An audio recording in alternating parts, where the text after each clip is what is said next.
السلام علیکم۔ خالد اقبال آپ سے مخاطب ہے۔ وزیر داخلہ محسن نقوی نے اسلام آباد میں منعقد اکنامک سمٹ 2026 میں ایک تقریر کی۔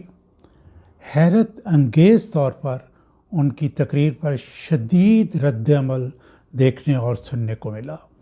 اس شدت کی وجہ جاننے کے لیے میں نے ان کی تقریر کو بغور سنا اور دوسری بار سنا۔ ہر کوئی شخص یا ادارہ اپنے خیالات کا اظہار کر سکتا ہے اور دوسرے لوگوں یا اداروں کو اس سے اختلاف یا اتفاق کرنے کا پورا حق اور اختیار ہے، لیکن اتنا شدید رد عمل میری سمجھ سے بالاتر ہے۔ اس میں نفرت کا اظہار بھی کیا جا رہا ہے۔ یہ کسی بھی مہذب اور پڑھے لکھے معاشرے میں ایسے رد عمل کو سراہا نہیں جا سکتا۔ محسن نقوی کا مرکزی نقطہ یہ تھا کہ موجودہ سسٹم ڈیلیور نہیں کر رہا۔ عوام کو بنیادی ضروریات کے لیے دور دراز بڑے شہروں کی طرف جانا پڑتا ہے۔ اس لیے کوئی ایسا انتظام یعنی سسٹم ہونا چاہیے کہ ان کی ضروریات اور مسائل وہیں حل ہوں جہاں وہ رہتے ہیں۔ اس کے لیے وہ چھوٹے صوبوں یا یونٹس کی تجویز دے رہے تھے۔ اہم بات یہ ہے جو انہوں نے کہی وہ یہ تھی کہ اس پر بحث ہونی چاہیے، میڈیا میں ہو، تعلیمی اداروں میں ہو، اور پھر جیسے عوام کہے ویسا سسٹم ہونا چاہیے۔ میں سمجھتا ہوں کہ اس طرح سے ایک سسٹم کو تبدیل کرنے کے لیے بحث مباحثہ کی دعوت دی جائے تو اس پر یوں منفی رد عمل نہیں ہونا چاہیے اور دلائل کے ساتھ تجویز کو رد یا قبول کرنا چاہیے۔ یہ عین ممکن ہے کہ سسٹم بالکل ٹھیک ہو، لیکن سسٹم میں کام کرنے والی افرادی قوت کے پاس وہ صلاحیتیں نہ ہوں جس سے وہ ڈیلیور کر سکیں، یا منظم کرپشن ہو۔ یہ تو ریسرچ اور دلائل کے بعد ہی پتہ چل سکتا ہے۔ میاں عامر محمود پاکستان کے معروف ماہر تعلیم ہیں۔ وہ بھی چھوٹے صوبوں یا یونٹس کے حق میں اپنے خیالات کا اظہار کر چکے ہیں۔ میں نے تقریباً 10 ماہ پہلے اسی موضوع پر ایک ویڈیو بنائی تھی۔ اس کا مرکزی نقطہ یہ تھا کہ لوگوں کو اپنے گاؤں یا گھر کے پاس تمام ضروریات زندگی ملنی چاہیے۔ میں اپنے تمام نکات کو دہرانے کی بجائے آپ کو وہی ویڈیو دوبارہ سناتا ہوں۔ یہ میرے خیالات ہیں جو میرے علم، تجربہ اور بیرونی دوروں کی روشنی میں پیش کیے جا رہے ہیں۔ آپ اپنے خیالات کا اظہار کریں، دلائل دیں کہ ہمارے ملک کے لیے کون سا سسٹم اچھا ہے، ہمارا ملک کس سسٹم سے بہتر ڈیولپ کر سکتا ہے۔ اب آپ یہ 10 ماہ پہلے جو میں نے اپلوڈ ویڈیو کی تھی اس کو ذرا دوبارہ سنیں اور اس پہ اپنے خیالات کا اظہار کریں۔ محسن نقوی صاحب نے بحث مباحثے کی بات کی ہے، تو بجائے اس کے کہ آپ ریئیکٹ کریں کہ یہ آپ کا قصور ہے، آپ نے یہ کیا، آپ اس پہ بحث کریں، دلائل دیں، اپنے لوگوں کے بارے میں بتائیں، اپنے کلچر کے بارے میں بتائیں، اور کس قسم کا سسٹم یہاں کام کر سکتا ہے اس کے بارے میں بتائیں۔ کمنٹ سیکشن آپ کے سامنے کھلا ہے، آپ اس میں اپنے خیالات کا اظہار کریں۔ پہلے یہ میری 10 ماہ پرانی ویڈیو سنیں۔ آپ نے سوشل میڈیا اور اخبارات میں پاکستان کے 4 کی بجائے 20 صوبے بنانے کی خبریں سنی ہوں گی۔ یہ ایک انتہائی اہم مسئلہ ہے جس سے لوگوں کی اور ملک کی بہتری وابستہ ہے۔ ملک میں 4 کی بجائے 20 صوبے بن جائیں تو اس کا عوام اور مجموعی طور پر ملک کو کیا فائدہ یا نقصان ہوگا، آج ہم اسی موضوع پہ بات کریں گے۔ میں اپنی اس ویڈیو میں کسی بھی دوسرے ملک کی مثال نہیں دوں گا، کیونکہ ہر ملک کے اپنے معروضی حالات ہوتے ہیں جن کا دوسرے ممالک کے ساتھ مقابلہ نہیں کیا جا سکتا۔ بہرحال دوسرے ممالک کے تجربات سے سیکھا ضرور جا سکتا ہے، لیکن